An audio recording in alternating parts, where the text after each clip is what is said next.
Protected cultivation है, जिसको कि आज जो प्रेशराइज या प्रोटेक्ट कल्टीवेशन जिसको बोलते हैं, इसमें मोस्टली ग्रीन हाउस, भाई ज़्यादातर पॉली हाउस या ग्रीन हाउस हम काम में लेते हैं। अब पॉली हाउस कई प्रकार हैं, एक तो फुली ऑटोमाइज, जिसमें सारी कंडीशन हम अपने कंट्रोल में होती है, हम जैसे चाहे वैसे मॉडिफाई कर सकते हैं। एक सेमी ऑटोमाइज, जिसमें कुछ हम चेंज कर सकते हैं, कुछ नहीं कर सकते। एक होता है जिसमें कोई भी ऐसा ऑटोमाइजेशन नहीं होता, सिंपल, बहुत सिंपल स्ट्रक्चर होता है। तो उसमें हमें बहुत ज़्यादा जो सेमी ऑटोमाइज या कंप्लीट ऑटोमाइज है उसके बजाय हमें थोड़ा सा ज़्यादा इस्तेमाल करना है। दूसरा, क्योंकि ग्लोबल वार्मिंग, ग्रीन हाउस क्या है, सिंपल जो हम देखें क्लाइमेट चेंज, उस तरह का एक ऑफ सीजन है। उन कंडीशंस जो भी हम कल्टीवेशन करते हैं उसमें ऑफ सीजन वेजिटेबल या ऑफ सीजन फ्लावर्स या जो भी, या फ्रूट्स है इसका, या फिर हम जो हमारे एरिया की जोन की क्रॉप नहीं है उसको हम एक पर्टिकुलर एनवायरनमेंट देके उसको हार्वेस्ट कर सकते हैं या उसका कल्टीवेशन कर सकते हैं। तो उसके लिए किया जाता है। जब हम सारी कंडीशन आर्टिफिशियल उसको दे रहे हैं तो ये फैक्ट है, कोई कुछ भी कहे, साइंस कितनी एडवांस हो जाए या हम कितने एडवांस हो जाए, टेक्नोलॉजी कितनी एडवांस हो, वो कहीं न कहीं फैल जरूर होगी। उसको उसमें सर्वाइव करने लगे और आज टोटली फेल। कोई लोग कहते हैं फेल नहीं है, पर मैं मानता हूं कि completely fail. Same case pesticide के साथ है। आप जब से केमिकल कल्टीवेशन या हाई टेक कल्टीवेशन आपने शुरू किया तब से आज तक आप देखते हैं, क्योंकि जो सेनेटिव रहा पेस्टिसाइड का, कुछ तो आजकल प्रचलन में ही नहीं है, उनको हम आउटडेटेड कर चुके हैं, या कुछ प्रचलन में है तो उनके साथ बड़ा रिस्क है, वो भी हम एक बड़ी जेंटली और टेक्टफुल मैनर में यूज करते हैं, जनरल यूटिलाइजेशन के वो काम में। कुछ इंसेक्टिसाइड है तो हम यूज तो कर रहे हैं पर उनका इफेक्ट नहीं। कारण क्योंकि इंसेक्टिसाइड था उसको मारना चाहिए था, कीड़ा कंट्रोल करना, पर नहीं। कारण क्योंकि हम कोई भी प्रैक्टिस है, कुछ हमारा जो किसी भी प्रैक्टिस को फॉलो करने का जो तरीका है वो हमारा भी कुछ हद तक मिसलीड होता है।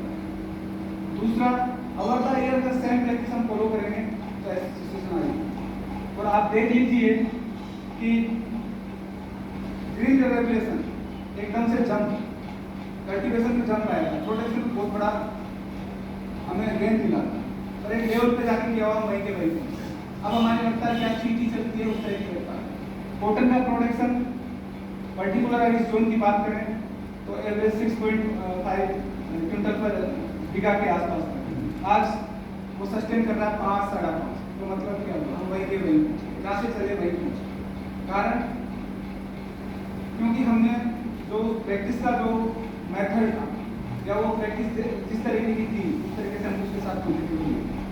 सिंपल सा बीटी को तो सबको पता है, अगर कोई कल्टीवेटर ऐसा है जो बीटी की खेती करता है। एक पाउच आता था नो लिक्विड, जिसको हम रिफ्यूजर बोलते हैं। Nobody have plant the refuge around the net, कोई भी नहीं। सबसे पहले क्या होता है, जब हम बिजाई करते हैं सबसे पहले पाउच को उखाड़ा, जो नॉन बीटी रिफ्यूजर जो 100 ग्राम सीड जो उसके साथ आता है सबसे पहले उसको उखाड़ते हैं। ये फार्मर की हुआ क्या, जो टेक्नोलॉजी के जिन्होंने जनरेट की थी उन्होंने कंसेप्ट बहुत अच्छा देखा है कि भाई इसको सस्टेनेबल मैनर में आप यूज करेंगे तो ये लंबा चलेगा। हुआ क्या, हम सिर्फ किसको देखते हैं, एक चीज प्रोडक्ट, हमें एनवायरमेंट से कोई लेना देना नहीं, उसमें कितना पॉइजन होगा कोई लेना देना नहीं है। ये फैक्ट है इस मार्केट, इंडियन मार्केट की आज। वो सेम इनपुट डीलर्स की आदत, उसको कोई लेना देना नहीं है, फार्मर बचेगा मरेगा कोई लेना देना नहीं, उसको मार्केटिंग करनी सिर्फ मार्केटिंग। इवन वन जो अफेक्ट्स बॉडीज है, हम ले ले या चाहे हमारे ऊपर के लोग ले, उनका एक मोटिव है, अर्न द मनी एनीहाउ। उसका मोड क्या होगा उसको कोई लेना देना नहीं। चाइल्ड सेफ्टी क्या होगी, एनवायरमेंटल सेफ्टी क्या होगी, एनिमल सेफ्टी क्या होगी, इसको कोई लेना नहीं। अंधेरे से चली जाती है, पर ये कब तक चलेगी, how long we can run, that is the important. कितने लंबे समय तक हम दौड़ पाएंगे इस रेस के अगर चलते रहे। और आज जीडीपी का और उसके एडवर्स आफ्टर इफेक्ट आज भी आपको देखने को मिले। वल्चर्स, गिद्धों की गिद्ध की पॉपुलेशन बिल्कुल एंडेंजर और मिलती नहीं, उसका रेड डेटा बुक में कारण सिर्फ एक केमिकल की है। तो वही केमिकल की कहानी है।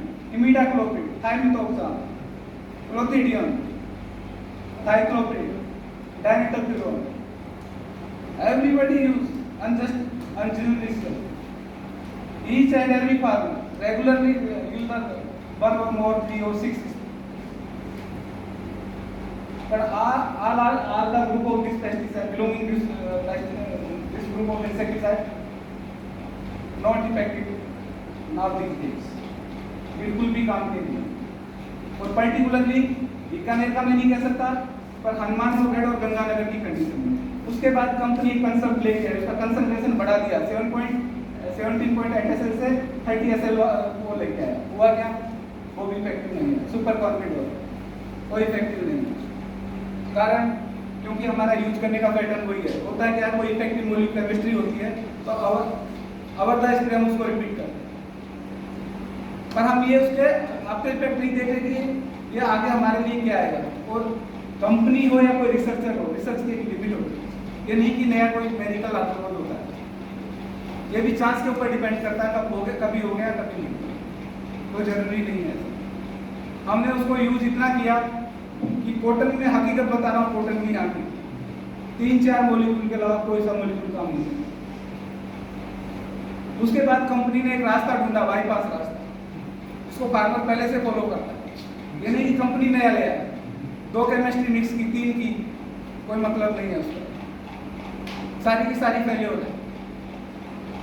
और ये कोई मेडिकल साइंस की तरह या रॉकेट साइंस की तरह कोई प्रोटेक्ट कंडीशन हम नहीं कर सकते। ओपन फील्ड कंडीशन है, यहाँ हजारों चैलेंज है हमारे सामने। कभी वेदर कंडीशन है, कभी टेम्परेचर बढ़ गया, कभी ह्यूमिडिटी बढ़ गया।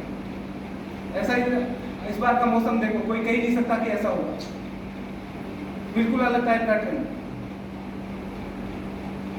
तो खेती बहुत कुछ डिपेंड करती है मौसम के ऊपर, और मौसम की कंडीशन हम कंट्रोल नहीं कर सकते। आपका कितना अच्छा पोटेंशियल वाली वैरायटी है, पर उसको अगर बहुत वेदर फेवर नहीं करेगा तो वो जीरो है। हकीकत यही है, अगर उसको वेदर कंडीशन सपोर्ट नहीं किया तो उसका प्रोडक्शन जीरो है, चाहे उसका पोटेंशियल कितना हाई लेवल का हो। बहुत अच्छी है, बाहर से बहुत अच्छा फिगर लगेगा, यार पता नहीं क्या, पर अंदर कुछ नहीं। और जब पिकिंग टाइम पे जाएगा, जब फार्मर को पता चलेगा किसमें हो गया, ये तो बहुत अच्छी है। पर ये सारा का सारा खेल किसका बेहतर है?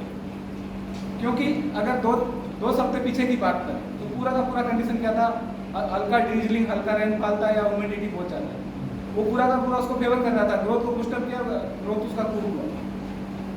अब एकदम से सडनली एकदम ड्रॉट कंडीशन आई, अब उसमें स्क्वायर फॉर्मेशन में दिक्कत आई, क्योंकि जो वेजिटेशन जितना था, अगर 7 फीट का 8 फीट का, वहाँ तक तो आप ये मान के चले कि 4-5 फीट तक तो बोल नहीं, इंडा है नहीं तो क्या करें, तो पोर्शन पे लगेगा। ऐसे मान लीजिए सितंबर में अगर हैवी बरसात हो जाती है तो आप जुगाई नहीं कर पाए, तो कितनी एडवर्स कंडीशन है। उसको कोई भी कह देता कि इजी है, इजी इतना नहीं बहुत। अगर किसी टेक्नोलॉजी के साथ जाओगे उसका एडवर्स इफेक्ट जरूर है, ऐसा नहीं है कि उसका एडवर्स इफेक्ट नहीं है। फिप्रोनिल एक molecular agent, fipronil each and every extension function blindly recommend the fipronil for the management of cotton pest and chili pest, but now these days the chemistry of fipronil badly influence the